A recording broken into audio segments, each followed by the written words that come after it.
Um,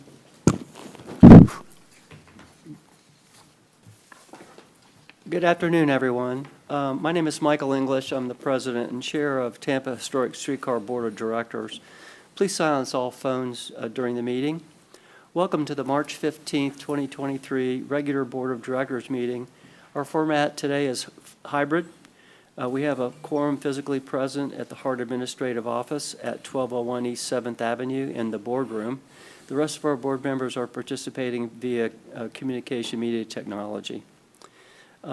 Please look at your screens where an image of the flag is displayed and join me in the Pledge of Allegiance, please.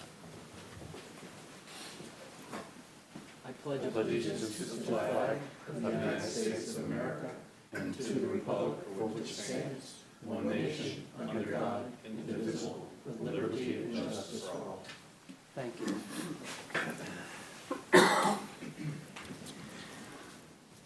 Danielle, could you take attendance, please? Yes, sir. President English, Present.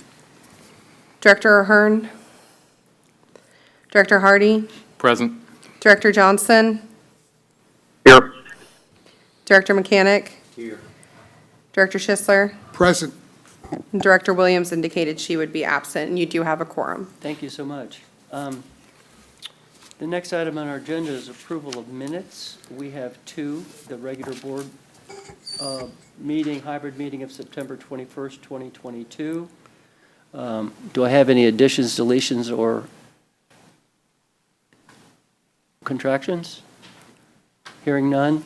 Move to approve September 21st board minutes. Thank you. We have a motion and a second. Seconded.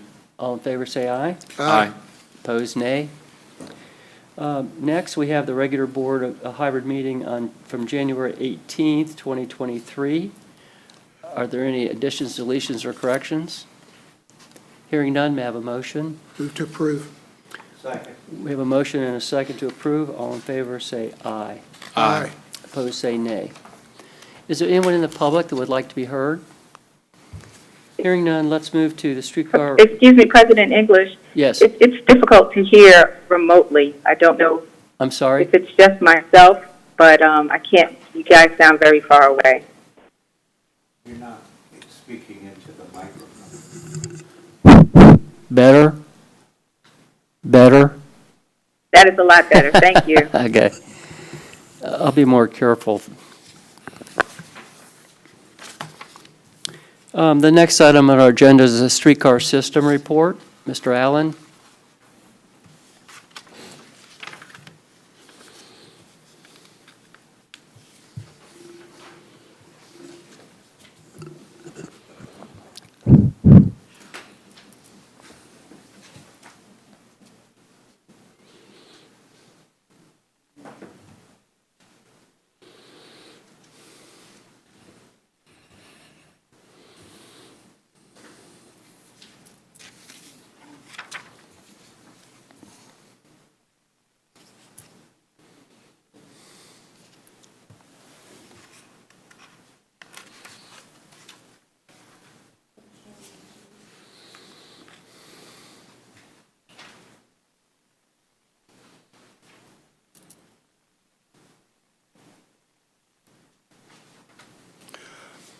Good afternoon, President English, members of the board, Ms. LeGrand.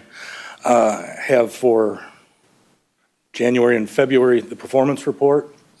I'll start with January, our operating statistics. We delivered 98.95% of our contracted 4,196 trips. We had 44.75 missed trips. These were caused by mechanical issues, shortage of operators, and the crossing accidents, which I'll get into in a minute. We had 23 reported late departures from the EOLs for an on-time performance of 99.45. We provided 22 extra hours of service. This was strictly for Gasparilla. And at Gasparilla, for Gasparilla, we hauled 9,893 people for just Gasparilla alone. We had 4 accidents in January. We had an accident at Adamo Drive where somebody made an illegal right turn or left turn in front of the streetcar from Channelside.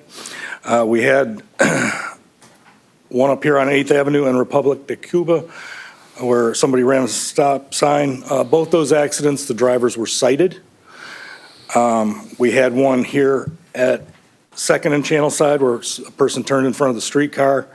They were not cited, but they were trying to beat the streetcar, and they were up on the sidewalk trying to get around the streetcar. It was fully in the crossing, so I don't know why they weren't cited anyway. And the other one was at Franklin Street, there where the Camel's parking lot is, right before Broreen, where somebody pulled out of there and was struck by the streetcar. So really a red letter month for, Did they say? no, the last two were not cited. For February, a little quieter month, we delivered 99.07% of the contracted 3,668 trips. We had 33.75 missed trips. These were caused by mechanical issues, where the 5 trips were lost when the pole came off the wire and got stuck. We had loss of power, police activity, and a passenger needing medical attention. I do want to point out to you that this is the first report I've given in over a year where we didn't lose any trips because of a shortage of operators. So That's we're good news. Really happy we're coming out of that. We had 26 reported late departures, and our on-time performance was 99.29. Why don't you hurt yourself, honey? We provided no extra service in February, and we had no accidents. All right. Director Johnson, your mic is live. Do you mind muting? Sorry about that, guys. Thank you. So, does that mean we no longer have a shortage of operators, or we just got lucky last month? A little of both. We are still down 2 motormen, but we did graduate 2, so we're at 16 now, so we've got a good number.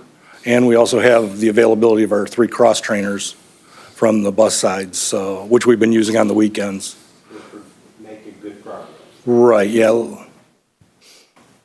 Ridership for January was 119,615. That includes the 9,893 riders for Gasparilla and 129 ADA boardings. So, an incredible month. Wow. February, possibly even a more incredible month with 115,408. 172 of those were ADA boardings. So you consider short month with no special events, that's a really good number. That's pretty amazing. Yes, Gil? 2 questions, or 2 question to comment. Can you go back to the missed trips slide? I apologize. For February or? Yeah, go back to the missed trips slide for February. Those 5 items, now the trip was suspended completely, now the mechanical, I can understand, the dewirement, does that take special technology to fix that? What happens is if a pole gets caught in the OCS, the Yeah. overhead, you have to shut that section down. Okay, so And- it takes external, Yeah, you have to get a fix that. bucket truck out there. okay, Our- all right. And then loss of power, police activity, and then the 2 trips with the medical attention. Were these resumed later, or did we bring up other equipment to complete the trip for the individuals? No, if they were trips that were physically missed, if we plugged the run with a car, you wouldn't show up as a missed trip. Okay, And there are percentages in here because a lot of times you don't lose a full trip. You Okay. lose half of it or Okay. 3/4 of it. so in the event, like with the passenger needing medical assistance, so we stopped over, I don't know, pick a station. What do we do? They get off and they have to wait for the next car? They get off and, No, in this case specifically, this was a car that was at Whiting Station. okay, The person was on the streetcar, they needed medical attention, they couldn't really be moved. So that car lost a full trip to Eborn back okay, while they waited for EMS to show up. okay. So that's, So that's the missed trip. So after EMS got there, they completed their trip? Right. Okay, well, that's good. Okay, cool. And then if you could go to the February actual trips that you had, the next one. Oh, no, go back one. Okay, I thought I had 172 special needs I thought there was 100, They're right there. this is January. There's There we go. February, yeah, I want to tell you 172. something. Your guys are phenomenal with that. It's been a year since I've done this, but we brought my mother-in-law down in a wheelchair, and there was never any sign of frustration or whatever you want to call it. They were just absolutely professional. They strapped her wheelchair in, no matter how long it took, and it didn't take that long, but I mean, they took care of that individual and in the wheelchair. And I just want to go on the record as saying that was truly amazing, because the car was pretty full, but they didn't bat an eye. They took care of the wheelchair boardings, and it's not an easy thing in these cars, because they got to maneuver it around and then secure it in place and everything. But they do a fantastic job with that, and that's something that I know I've mentioned it in Heart Board meetings before, but it's really something to watch, and I'm very proud to be associated with that. That's all. Thank you, sir. I really appreciate that. You all are doing a wonderful job. Thank you. I'll pass that on to our crew. Please do. Okay, and finally, maintenance and system changes.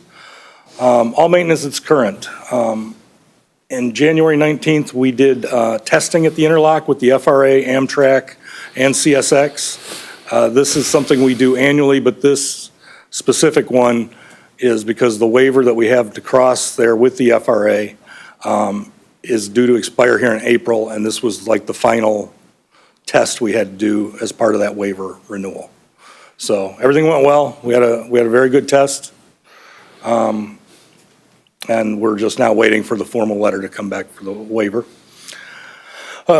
Each month, we required 5 road calls for our maintenance guys to go out and look at the cars for issues. We had 2 student motor persons. They started training January 9th, 2023, and they graduated 2 weeks ago now. I should have put that in there, and I apologize for that. And we have 2 motor persons still available to fill, and we have 2 facility maintenance technicians that we want to fill, and we did interview them yesterday. Excellent. So I'm hoping that I can finally tell you that we do not have those positions open again. So, Great report. does anybody have any questions? Brian, thank you very much. Thank you all. We're expecting Grant Mielek along any moment, so if you don't mind, I'd like to skip the legal and legislative report for the moment and move on down the agenda. Chair's report, I really have nothing to report. Ms. LeGrand, do you have an executive officer's report? Yes, just a quick update. Hopefully you guys can hear me. So as Brian said, we've been working diligently to fill our vacant positions. We also have been tracking our ridership uptake because we've increased our frequencies over the weekend to 12-minute headways. So you will also see, as Brian showed on the slides, that we had increases in January and February, but we're expecting our March numbers to also track the same way, as well as us being able to see the value of increasing our frequencies during the weekend. So just really looking forward to seeing what that looks like and continuing to move forward. I do know there was an action item that Cal and I had to talk about how we would address the sponsorships, if you will, for the stations to generate more revenue. I did have my team start doing some analysis and working with our vendor currently to see, what that would look like. So we are moving that forward, and we should be able to give you an update within the next meeting or so. So those are my updates. Thank you very much. I did have a question. Someone asked me the other day, they had heard that you were interested in removing the wraps and improving our brand so people could actually see the streetcar. Have you made any progress on that thought? We have, and I'm remiss to say that we did not share the updated brand with this board. So I know Omar Alvarado is in the room, and his team is leading the branding. So Omar, I believe he's in the room. I don't know. I can't Yes. see who's in the room, who's not in the room. Yes, he's here. Okay. Okay, so Omar, if you don't mind just sharing a bit about the new brand so that the THS board members can have an understanding of what we're doing. And then our timeline would be to start to, transition from the existing Heart brand to the new Heart brand. So Omar, if you don't mind taking a second. Good afternoon. Well, apologies for not having any actual material for you guys to take a look at today. But our branding overall is moving to emotized almost heart, basically. It'll look like an actual heart, and it'll have 3 colors.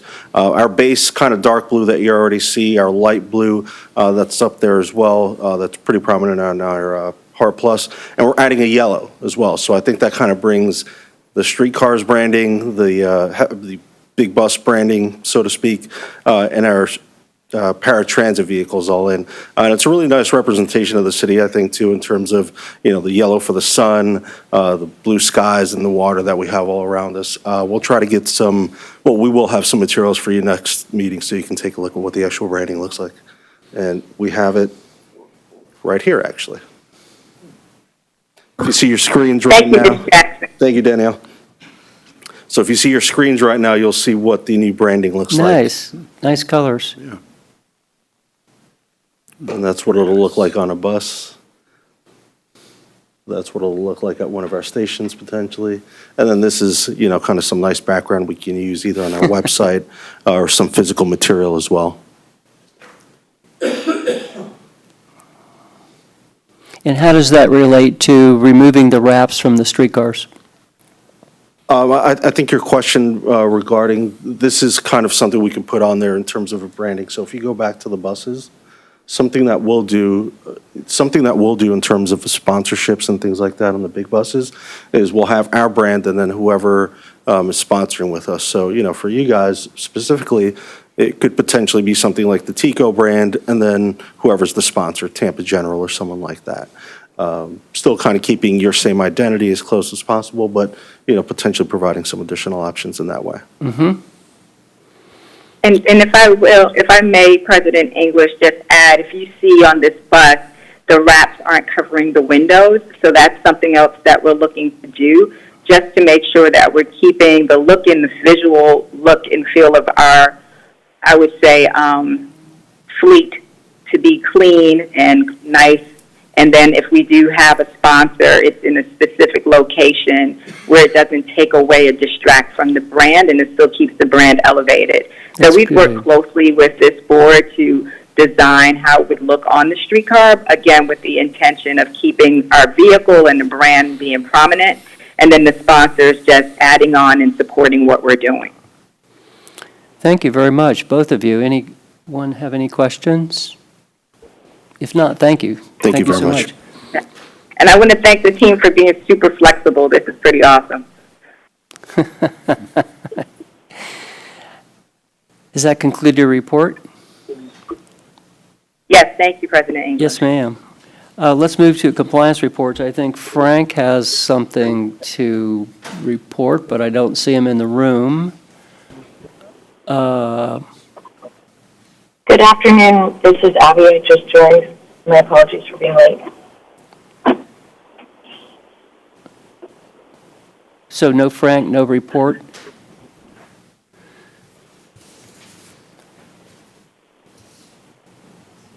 Okay. Then let's move back to legal and legislative reports. Mr. Smoker, and we have Grant Mielek in the room now. Thank you, President English.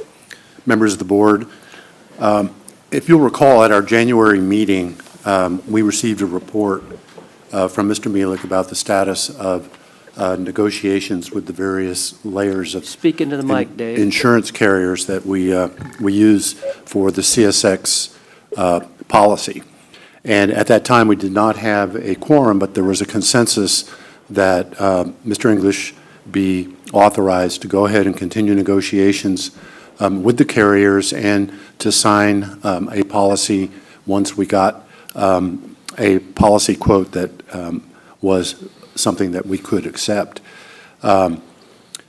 Things being what they are in the insurance industry, and in particular in the rail line insurance, if you'll note, just in the last 60 days, we've had several major derailments of rail cars. And it seems that perhaps the rail industry insurance has kind of understood that this was something that was an increased risk. And so Grant Mielek continued negotiations with the various layers of the rail carriers in order to try to get the best quote that we could for the policy that we're required to carry, which is a $75 million policy. Mr. Mielek is here. He can explain what happened. But the bottom line was that we were faced with an increase of well over $250,000 in our premium for the same amount of insurance that we had acquired the previous year. Apparently, this is an industry-wide problem. It's not just one that's being experienced by CSX. So Mr. Mielek is here.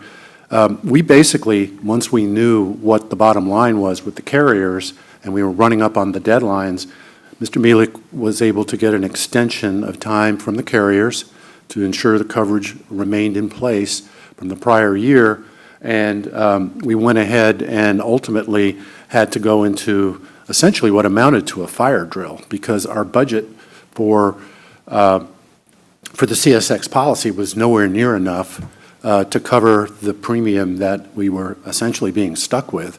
Similarly, the city of Tampa, who has to pay for this policy, likewise, it exceeded their budget. So at Mr. English's initiative and Mr. Mielek's assistance, we had several meetings with the city staff, primarily led by Vic Beatty, who's the mobility director for the city of Tampa, in order to figure out how we were going to go ahead and pay the premium and get the policy renewed.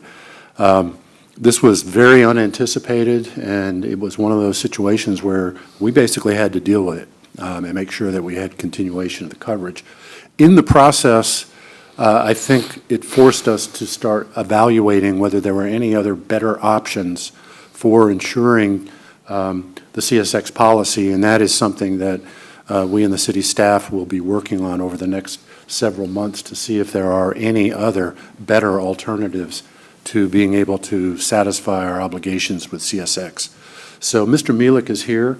I would, at this point, turn it over to Mr. Mielek to give us sort of an overview of the circumstances.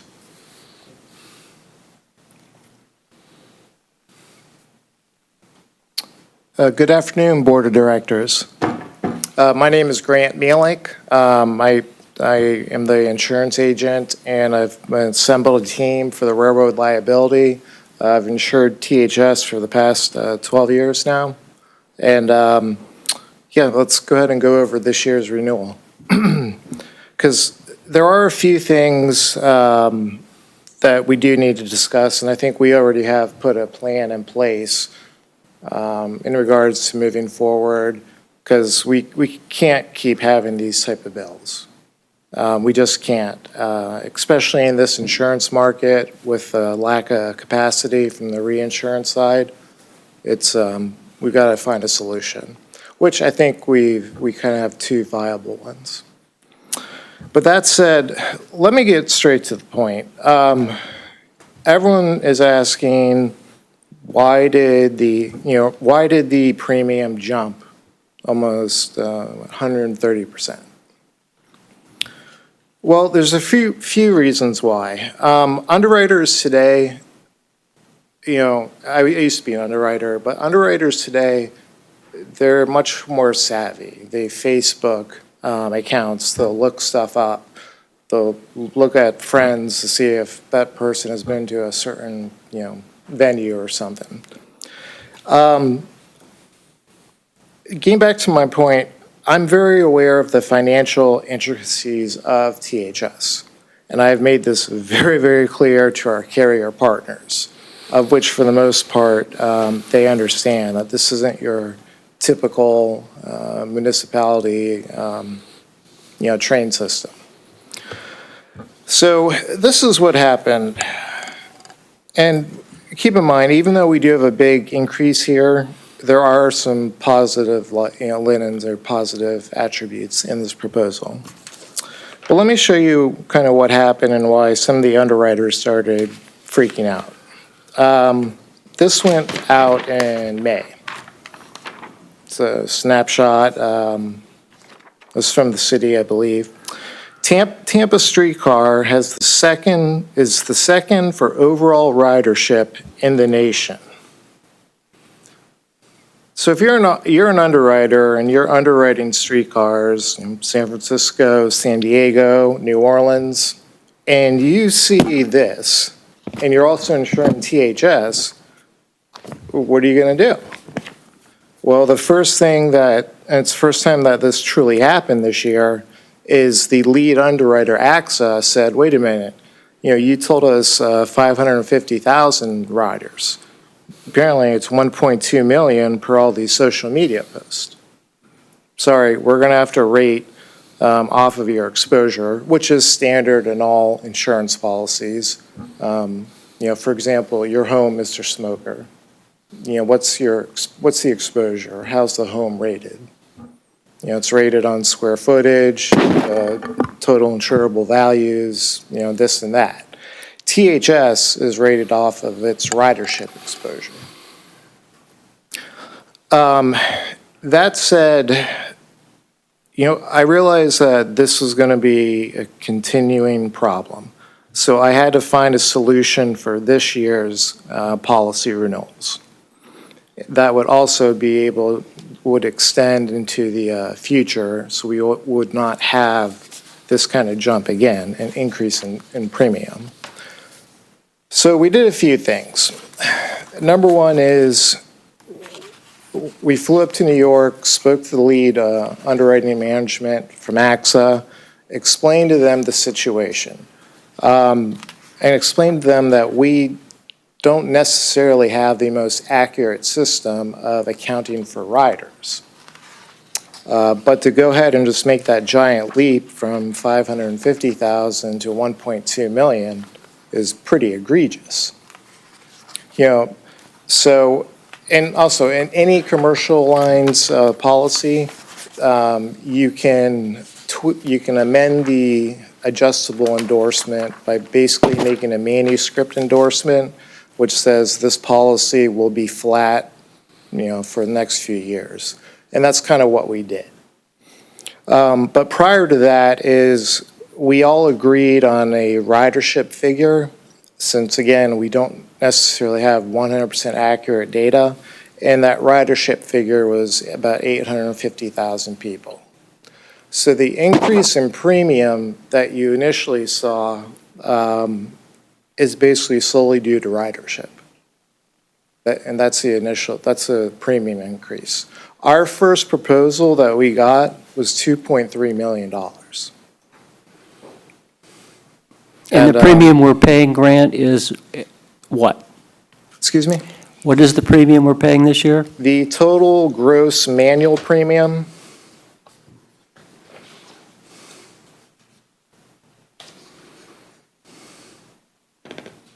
I think it's about 1.028 million. Thank That you. includes my fee rather than commission. So that was really the crux of it. So when we got the first proposal back, we saw that the rate they were using was higher than normal.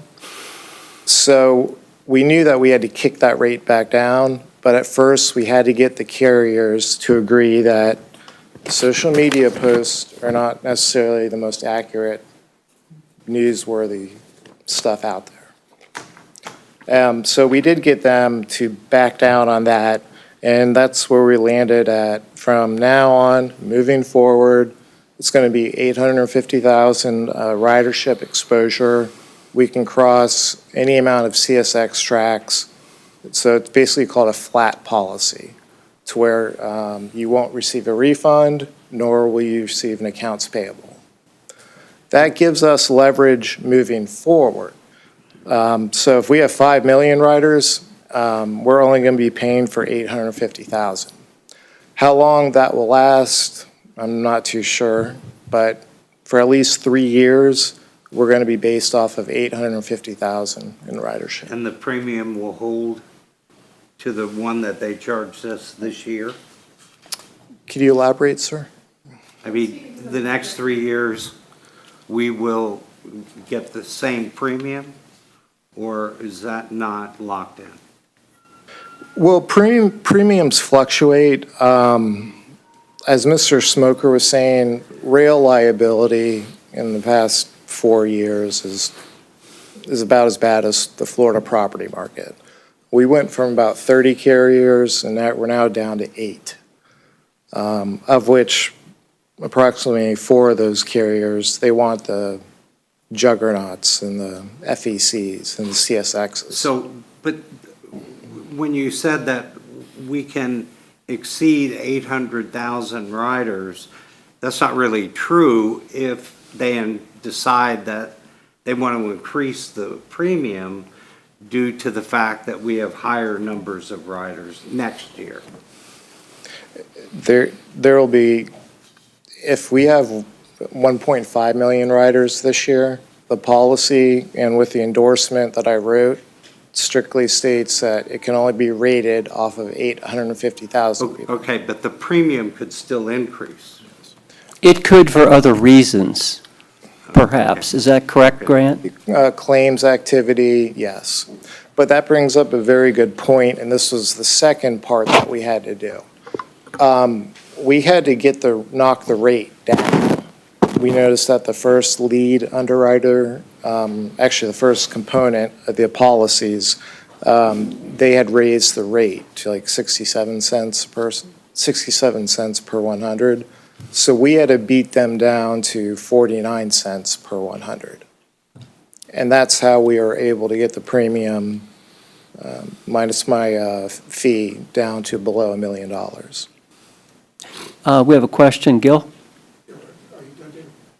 Yeah. There'll be no performance audit at the end of the policy year? That's correct. That's good. That- And that's the silver lining in this, is that by doing what we did, we've brought stability from a financial aspect for THS for at least 3 years. The other question I have, and I don't know the history of it with the relationship with CSX, what is the basis for the $75 million coverage requirement? So basically what CSX did is they weaponized insurance. And how do you weaponize insurance? Well, if you have a third party, i.e. THS, HART, if you have a third party and you really don't want them near your property or, in CSX's point, crossing the tracks, what do? You say, okay, you have to carry $500 million in liability limits and this and that and blah, blah, blah. Something that the market couldn't even, something that the market couldn't even do. So this was prior to me. I believe Mr. English was able to convince CSX to go down to $100 million. Yeah, what happened, Gil, was when we found this out just before the line opened, that all of a sudden CSX wouldn't let us cross. So the first year we paid for two shifts of a lineman for every hour the streetcar ran, sitting in a booth watching, and that cost us over $1 million.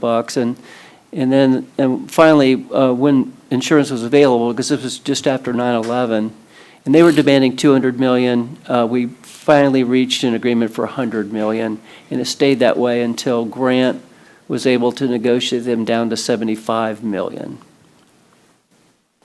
Thank you. That answers my question. What if we go back to them and say we've got to lower it, because that's not going to happen? Well, he tries. Let me just say that this is very distressing. It's just distressing because it just keeps going up. And a lot of the insurers have dropped out of the market, our ridership has gone on, blah, blah, blah. We spent a lot of time with senior people in the city attorney and the risk manager and Vic Bidet, and the short of it is that we recognize we had to pay it this year, but we are meeting next month to see if we can find an alternative. Grant seems to think there's another form of insurance that's recently become viable that might just insure the crossing itself. And I don't want to waste any time exploring that option. So that's where we are today. Is we have Mr. President, Yeah, sure. I've heard different numbers. exactly how much was the premium this year? It was, And where did we come up with the money to pay it? it was $908,000 plus fees, taxes, blah, blah, blah. So just over $1 million. Okay. The city budget manager and the city mobility director figured out how to come up with the extra money. There's a budget amendment coming 1st of April, and I'm going to be there and to discuss with the city council why it happened. So they found the money. So but the city essentially Oh, yeah. came up with. Oh, yeah, Okay. sure. You know, I mean, the city has been faithful and gracious about this. Really, the city has been largely responsible for our budget anyway, and have been jumping through lots of hoops to meet our budget requirements for the past few years, and so we know that's going to have to happen again this year. Okay. Thank you, Cal. Yes, please. I have a few questions. You said the policy was a flat policy that covers all crossings. Does that include any, let's just say, future crossings, okay, within the next 3 years? The other question I had was, from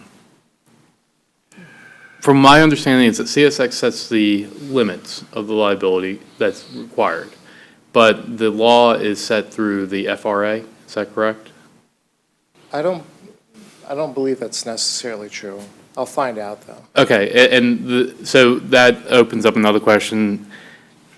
If CSX does not own the underlying lands, does it change the requirement for insurance? When I first took over THS, I think that's one of the first questions I asked Dave's predecessor, or Richard, I believe. And he said, yes, you could use eminent domain, but it'd be a 10-year hassle. But if let's say the CSX operates on city-owned lands right now, within right-of-way, which they do. So that, and along Polk Street and some of the other areas where we're looking for an extension. I was just wondering if that would be, if the insurance would be null and void there because it's not their property, like we wouldn't have to get a crossing insurance. Let's say we didn't have the other crossings, that was the only place that we crossed. Would that matter? And then two, are there any insurance requirements that we could charge CSX for crossing city-owned lands and like the other way around?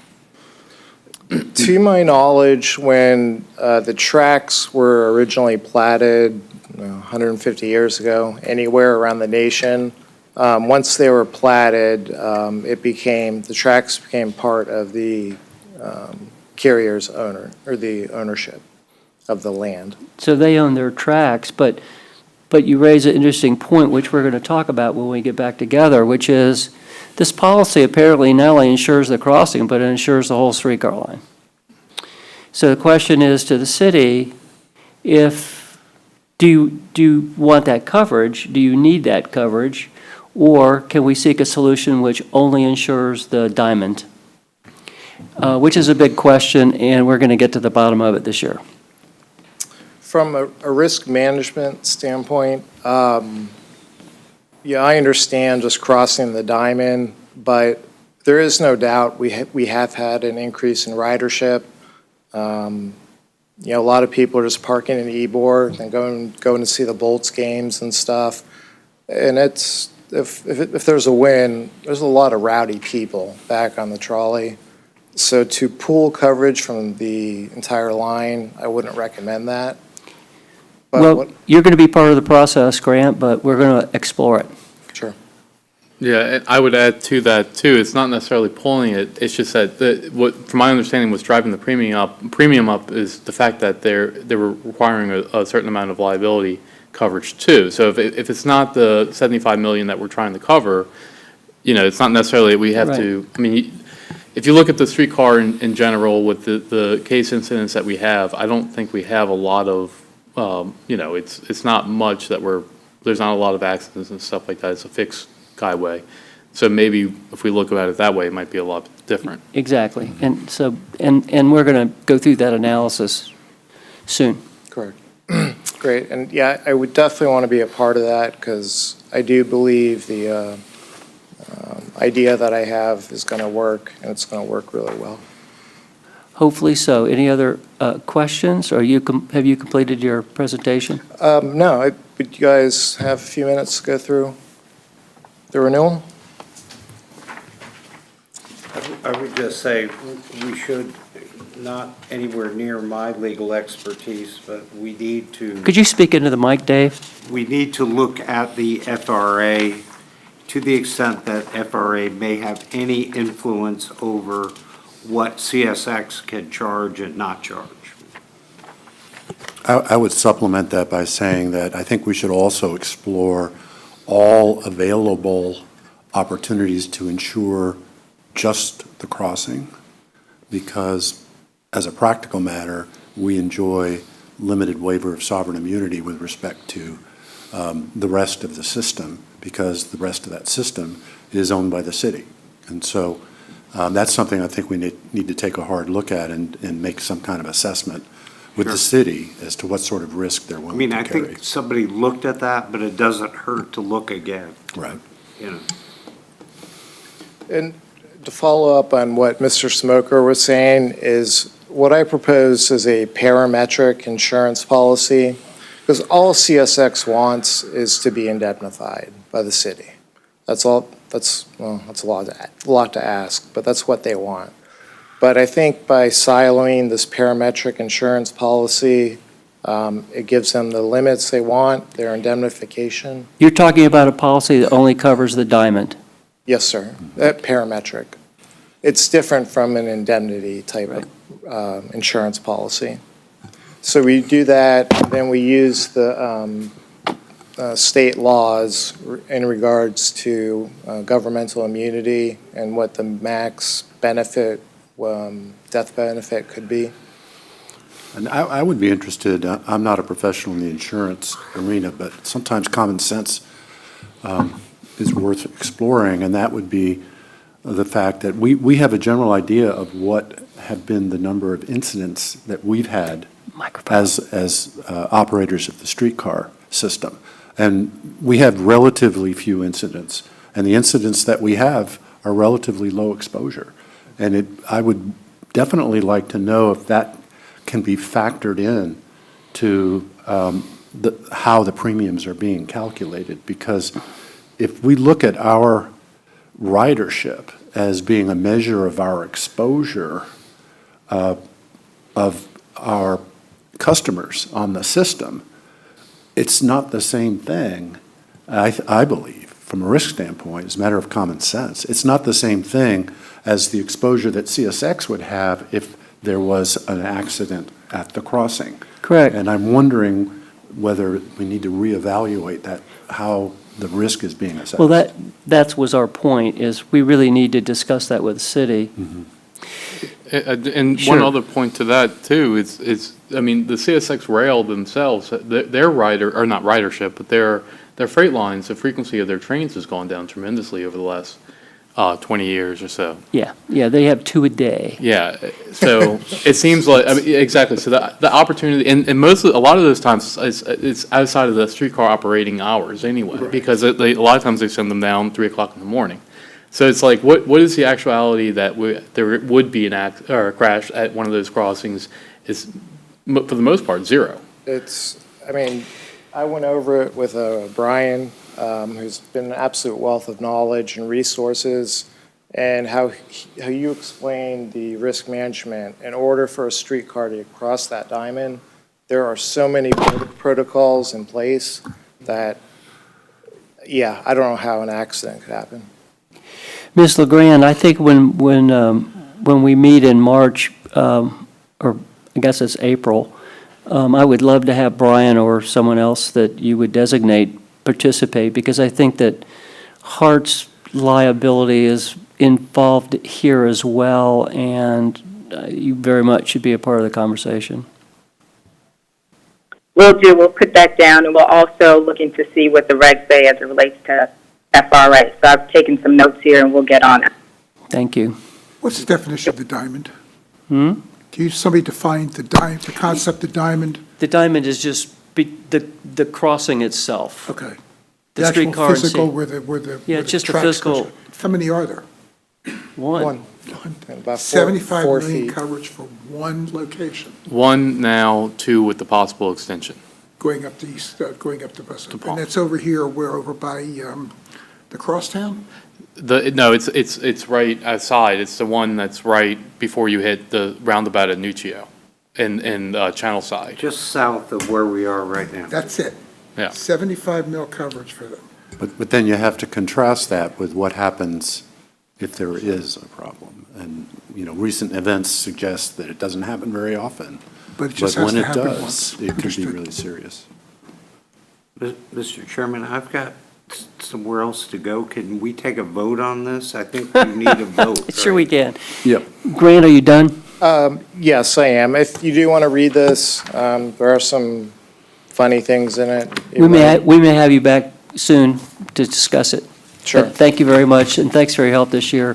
I know Yes. you're disappointed in the outcome, and we are too, but I know you did your best. And thank you for saying that, Michael, but you know that I'm highly aggressive. I understand the nuances of THS.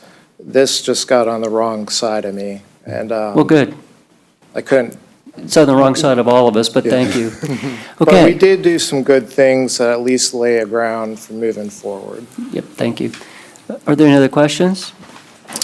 If not, may I have a motion, please, to accept the CSX insurance? I'll move that. We have a motion. May I have a second, please? For discussion, I'll second it, but I do want to know, what's the final total dollar figure? It's $1.02 million. Okay, And I think it's in here, I assume? Yes, sir. Yeah. Okay. It's that's in this good. package. Okay, thank you. Yeah, I second. Okay, all in favor, say aye. Mr. Chairman, Aye. a point of Opposed, order? say Aye. Point of order. yes. The point of order is, what we need to do is vote to ratify the decision that was already made. I'll To go move ahead to ratify the and decision accept. that was made by the chairman, And I'll president. second. Okay, we have a motion and a second. Thank you. All in favor, say aye. Aye. Opposed, say nay. Aye. Thank you. Thank you. Okay, And Mr. one last thing, Mr. President? Yes. I just have to legally disclose this. As usual, I always take a separate fee, and this year's fee is $60,000. If I would have just take straight line commission, it would have been $120,000. So by just taking a fee, it saves THS money on taxes and commissions. Thank you very much, Grant. I think we'll have to take you to lunch for that. It's okay. Okay, we have. President English? Yes, ma'am. Yeah, I just wanted to let you know that Frank was delayed and he wasn't able to make our meeting today to do the compliance report, but Mr. Alvarado is available to do the report if you'd like to hear it reported out. Okay, thank you very much. Mr. Mechanic's leaving, so we've lost a quorum. So, I'm sorry, did you say someone else is going to make the report, or we'll just hear it later? Mr. Alvarado is in the room. He'll be able to do the report. Okay, great. Thank you, Grant.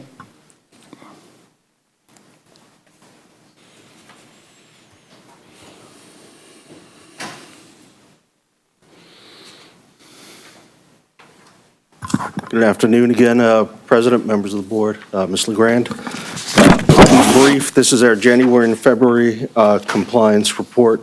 What you see here, first, we just want to start with the ridership, as Mr. Allen reported earlier. So in January, we had a bump up to 119,000, almost 120,000 passengers. Year to date, that brings us to about 430,000 in January.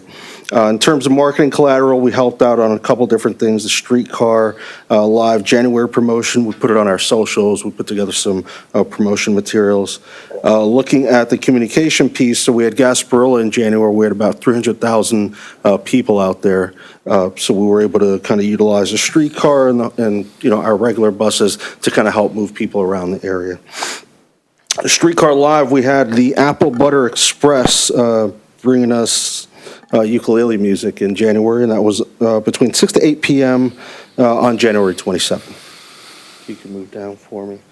And here's just some of just another roundup on the ridership and just some of the media coverage that we saw between Mass Transit Magazine, Fox, and some other pieces reporting the the record on the ridership side. Moving over to February. Oh, one last thing to report on January, if I could also. Just in terms of sales, we had about $37,000 in vector sales on the streetcar side in the month of January. Moving on to February, again, just kind of a high-level view of the month-to-month on the ridership, 115,000, a little over 115,000 for February, bringing us up to 554,000 for the year. In terms of collateral and graphic support, so again, we helped with the Streetcar Live February 24th promotion, putting it on our socials, web banners, streetcar ads, and we also did some print and web for the St. Iago Night Parade. Additionally, we also had, for the St. Iago Parade, we had thousands of people along 7th and Ybor. I actually tried to drive that night, and I ran into that parade. I'm like, this was a mistake. So additionally, we also had Streetcar Live on the 24th, Shelby Soul, and, you know, countless of Thunder games that we've seen in March. Here's some of the communication that we've seen. As you see, again, you know, another record on the streetcar side. More reporting on the record. You know, every month it feels like we're breaking records on the streetcar side, so we're definitely happy to see that increase in frequency for the weekend that Mr. Grand mentioned. And the February sales here, thank you so much. A little lower than January, about $27,000, a little under $27,000 for the month. That's And that great. is the report. Any questions? Yeah, good. Thank you so much. Thank you. Thank you very much. I think that concludes our business for the day. Any old business, any new business? If not, I declare this Mr. meeting. Yes, ma'am? This is Abby. I'd just like to add that I think Adelie and her team are doing a spectacular job. I love the increase in the timing for the streetcar. I know that the Channel District CAC is extremely proud of their efforts to help spur that, and Adelie and her team should be very proud for being able to pull that off. Unlimited funds, and I hope that we don't limit our marketing just because the insurance company may be looking. Congratulations and keep up the great work. Thank you very much. Thank you. Thanks, Abby. Okay, now this meeting is adjourned. Thank you all very much. Bye. Goodbye.